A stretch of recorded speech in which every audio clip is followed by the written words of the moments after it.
வாழ்க, நலமுடன் வாழ்க, ஆயுட்காலம் வரை நலமுடன் வாழ்க. நல்ல அறிவுரைகள் கேட்டு உடலின் ஆரோக்கியம் கூட்டு, உள்ளவரை ஆனந்தமாய் வாழ்ந்து காட்டு. அனைவருக்கும் வணக்கம். ஔஷதம் சித்த மருத்துவ மையத்தின் சார்பாக உங்களின் மருத்துவர் டாக்டர் மு. கலைவாணன். இந்த பகுதியில் நம்ம ஈவிங் சார்கோமா அப்படின்னு ஒரு அரிய வகையான எலும்பு புற்றுநோயை பற்றி பார்க்கலாம். யாருக்கெல்லாம் வரும் அப்படின்னு பார்த்தா 10 வயசுலேருந்து 20 வயசுக்குள்ளே இருக்கிற ஆட்களுக்கு தான் ரொம்ப அதிகமாக வரும். ஸோ இதனால் பார்த்திங்கன்னா அவங்க ஃபெட்டப் ஆகிறத விட அவங்க ஃபேமிலி ரொம்பவே ஃபெட்டப் ஆகிடுவாங்க. என்னடா நம்ம குழந்தைக்கு இப்படி வந்துடுச்சுங்கிற வருத்தம் அவங்களுக்கு ரொம்ப அதிகமாக மனக்கவலை, மனப்பிரச்சனைகள், அதிகப்படியான விஷயங்கள் அவங்க குடும்பத்தையும் இந்த ஈவிங் சார்கோமா பாதிக்கப்படுது. ஸோ இப்போ என்ன பண்ணணும்? ஏன் இப்படி வந்தது? பரம்பரை நோய் இதுக்கு காரணம் கிடையாது. அப்போ இது என்ன சொல்ல வராங்கன்னா, அதை பிறக்கும் போது வயிற்றில் இருக்கும்போது அந்த குரோமோசோமில் ஏற்படக்கூடிய மாற்றங்கள் திடீர்னு ஏற்படுறது. மிக முக்கியமாக அந்த 11th குரோமோசோம் 22 குரோமோசோம் அதுக்கு இடைப்பட்ட விஷயங்கள் ஏதோ திடீர்னு ஒரு விஷயம் ஏதோ நடக்கிறதால இந்த ஈவிங் சார்கோமா வரதாக சொல்லப்படுது. இந்த ஈவிங் சார்கோமா வரதால இது ஒரு அரிய வகை எலும்பு புற்றுநோய். அப்போது இது எங்கெல்லாம் பாதிக்குதுன்னா உடம்புல நீல எலும்புகள், அதாவது கையில் இருக்கிற ஹியூமரஸு, ஃபீமரு, தொடை எலும்பு, ரிப்ஸு, விலா எலும்புகள், இது மாதிரியான உடம்புல இருக்க நீல எலும்புகளை அதிகமாக பாதிக்கப்படுது. பெல்விஸு, இடுப்பெலும்பு, அதுவும் ஈவிங் சார்கோமா வரக்கூடிய விஷயமா இருக்குது. ஸோ அறிகுறிகள் எப்படி இருக்கும்னா, அவங்களுக்கு இப்போ ஃபீமேலில் வந்திருக்குன்னு பார்த்தா அந்த இடத்துல வீக்கமாக இருக்கும். இப்போ கை எலும்பில் வந்துச்சுன்னா கை கொஞ்சம் வீக்கமாக இருக்கும். பெயின் ரொம்ப கடுமையாக இருக்கும். நைட்டு அவங்களால தூங்க முடியாது. சில பேருக்கு இந்த மாதிரி பிரச்சனை இருக்கும். அங்கங்கே வீக்கமாக இருந்தாலும் அவங்க ஆக்டிவாக தான் இருப்பாங்க. ரொம்ப சோஷியலாக எல்லாரோட நல்லா பழகுவாங்க. அந்த எந்த ஒரு விஷயமும் அவங்களுக்கு பெருசாக பாதிக்காது. சில பேருக்கு என்னென்னா அந்த ட்ரீட்மெண்ட் கொடுக்கலாம். அந்த கீமோதெரப்பி, நிறைய மருந்துகள் சாப்பிட்றது, இன்ஜெக்ஷன் போடுறது, இது எல்லாமே அவங்க மனசையே ஒரு வகையில் பாதிக்கப்படுது. அதனால எல்லார்ட்டையும் அவங்க சோஷியலாக மிங்கிள் ஆக மாட்டாங்க. தன்னை தனிமைப்படுத்திப்பாங்க. அவங்களோட வலியும் வேதனையை அவங்க வெளியே சொல்ல மாட்டாங்க. அது சின்ன பசங்களில் அவங்களால அதெல்லாம் ஏற்றுக்க முடியல. எல்லா பசங்களும் போல் நம்ம இல்லையே, நம்ம எல்லாரும் போல் நம்ம ஓடி விளையாட முடியலையே. ஸ்கூல் அவங்களுக்கு பாதிக்கப்படுது, எஜுகேஷன் அவங்களுக்கு பாதிக்கப்படுது. ஏன்னா அவங்க நிறைய நேரம் ட்ரீட்மெண்ட்லேயே இருக்காங்கல்ல. அதனால் அவங்களுக்கு இந்த கல்வி பாதிக்கப்படுறதால அவங்களுக்கு ஒரு மன உளைச்சல். அவங்களோட ஃபேமிலிக்கு இவனோட ஃப்யூச்சர் எப்படி இருக்குமோ அதை நினச்சி அவங்க பயப்படுவாங்க. ஸோ இப்படி வந்துருச்சு. ஸோ வந்த பிறகு நம்ம என்ன பண்ணணும்? அந்த ஒரு அக்செப்டன்ஸ் கண்டிப்பாக தேவை தான். அக்செப்டன்ஸ் இல்லாமல் போச்சுன்னா இன்னும் உங்களுக்கு மன ரீதியான பிரச்சனைகள் அதிகமாகும். ஸோ இந்த மாதிரி வந்த பிறகு நம்ம என்ன உணவு எடுத்துக்கலாம்? எலும்பை பலப்படுத்தக்கூடிய உணவுகள் நிறைய எடுத்துக்கணும். ஈஸியாக டைஜஸ்ட் ஆகக்கூடிய ப்ரோட்டீன்ஸ் அதிகமாக எடுக்கணும்.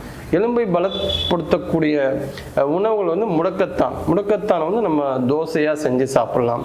பிரண்டை துவையலாக வச்சு சாப்பிட்லாம். முருங்கைக்கீரை சூப்பு அது கொடுக்கலாம். பழங்களை பேரிச்சம்பழம், டெய்லி 2 பேரிச்சம்பழம் சாப்பிடலாம். ஏன்னா ரத்தம் குறைவாக இருக்கும், நோய் எதிர்ப்பு சக்தி குறைவாக இருக்கும்.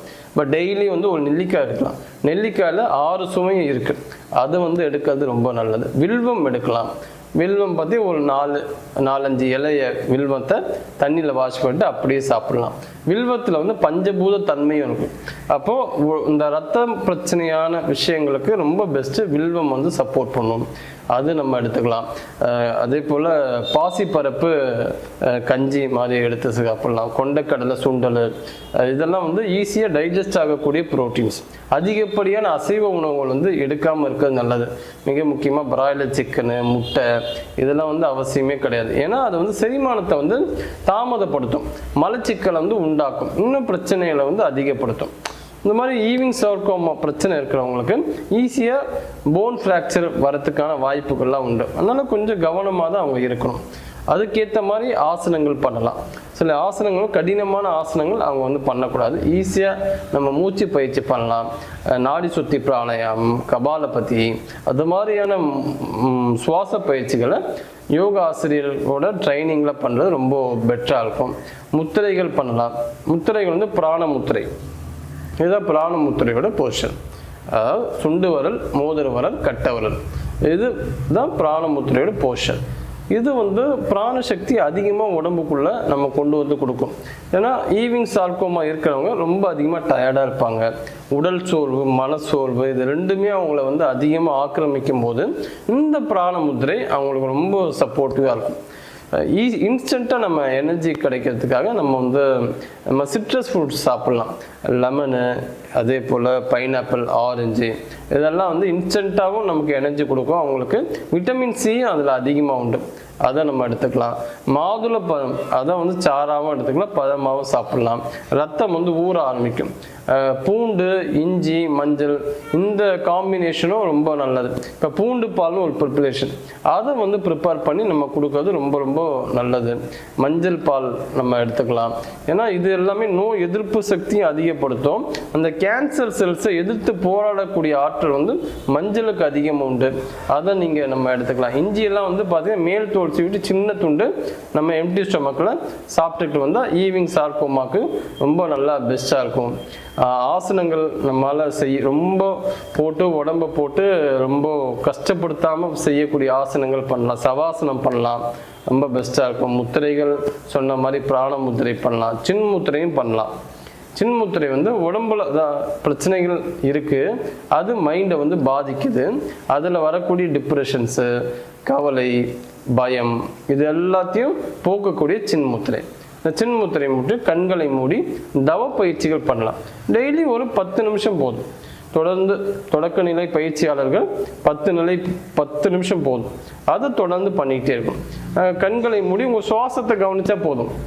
பெருசாக மைண்டை வந்து கண்ட்ரோல் பண்ணணும் அப்படிலாம் ஒன்றும் ட்ரை பண்ணாமல் இயல்பான சுவாசத்தை நீங்கள் கவனிச்சாவே போதும். இந்த ஈவிங் சார்கோமா பிரச்சனை இருக்கிறவங்களுக்கு மனசு வந்து அமைதியாகும். மனம் வந்து அமானுஷ சக்தி படைத்தது, அதில் தான் அளவிட முடியாத சக்திகள் இருக்குது. அதை நம்ம வந்து ஸ்டிமுலேட் பண்ணி விடணும். பாசிட்டிவாக நம்ம நினைக்கிறது, சுறுசுறுப்பாக இருக்கிறது, மனசை வந்து எப்போவுமே மகிழ்ச்சியாக வச்சுக்கிறது, இதெல்லாம் வந்து கட்டாயமாக அந்த ஈவிங் சார்கோமா பேஷண்ட்ஸு கண்டிப்பாக பண்ண வேண்டியது. ஏன்னா நம்ம தான் நம்மளை மகிழ்ச்சியாக வச்சுக்கணும். நம்மளோட சுற்றுப்புறத்தை நம்ம வந்து எப்பவுமே ஹாப்பியாக வச்சுக்கணும். அப்படி இல்லைன்னா நம்மளோட கவலைகள் வந்து நம்மளை வந்து ரொம்ப இன்னும் அதிகப்படியான சோர்வுக்கு கொண்டு போயிடும். அந்த அளவுக்கு நம்ம விடக்கூடாது. ஸோ இது எதிர்த்து போராட்டம் பண்ணக்கூடிய அந்த மன போராட்டத்தை, அந்த மன வலிமையை நம்ம வளர்த்துக்க வேண்டிய பொறுப்புகள் இந்த ஈவிங் சார்கோமா பேஷண்ட்ஸுக்கு உண்டு. சித்தாலையும் இதுக்கான நல்ல மருந்துகள் உண்டு.